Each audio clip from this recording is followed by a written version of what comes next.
சங்கீதம் 2. ஜாதிகள் கொந்தளித்து ஜனங்கள் விருதா காரியத்தை சிந்திப்பானேன். கர்த்தருக்கு விரோதமாகவும் அவர் அபிஷேகம் பண்ணினவருக்கு விரோதமாகவும் பூமியின் ராஜாக்கள் எழும்பி நின்று அதிகாரிகள் ஏகமாய் ஆலோசனை பண்ணி அவர்கள் கட்டுகளை அறுத்து அவர்கள் கயிறுகளை நம்மை விட்டு எரிந்து போடுவோம் என்கிறார்கள். பரலோகத்தில் வீற்றிருக்கிறவர் நகைப்பார், ஆண்டவர் அவர்களை இகழ்வார். அப்பொழுது அவர் தமது கோபத்திலே அவர்களோடே பேசி தமது உக்கிரத்திலே அவர்களை கலங்க பண்ணுவார். நான் என்னுடைய பரிசுத்த பர்வதமாகிய சீயோன் மீதில் என்னுடைய ராஜாவை அபிஷேகம் பண்ணி வைத்தேன் என்றார். தீர்மானத்தின் விவரம் சொல்லுவேன். கர்த்தர் என்னை நோக்கி, நீர் என்னுடைய குமாரன், இன்று நான் உம்மை ஜனிப்பித்தேன். என்னை கேளும், அப்பொழுது ஜாதிகளை உமக்கு சுதந்திரமாகவும் பூமியின் எல்லைகளை உமக்கு சொந்தமாகவும் கொடுப்பேன். இருப்புக்கோளால் அவர்களை நொறுக்கி குயக்காலத்தைப் போல் அவர்களை உடைத்து போடுவீர் என்று சொன்னார்.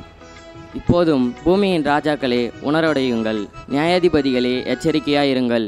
பயத்துடனே கர்த்தரை சேவியுங்கள், நடுக்கத்துடனே களி கூறுங்கள்.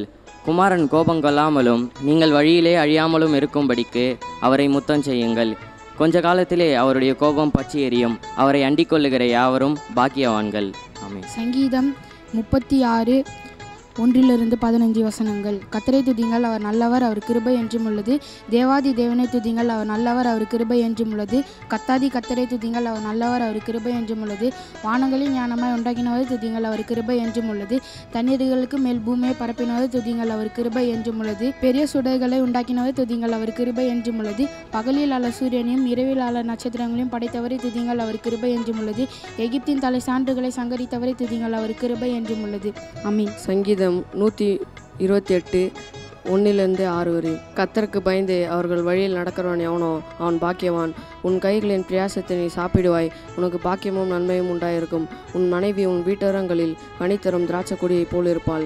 உன் பிள்ளைகள் உன் பந்தியை சுற்றிலும் ஒளிவு மர கன்றுகளைப் போல் இருப்பார். கர்த்தர் உன்னை சீயோனிலிருந்து ஆசீர்வதிப்பார். நீ ஜீவனுள்ள நாளெல்லாம் எருசலேமின் வாழ்வை காண்பாய்.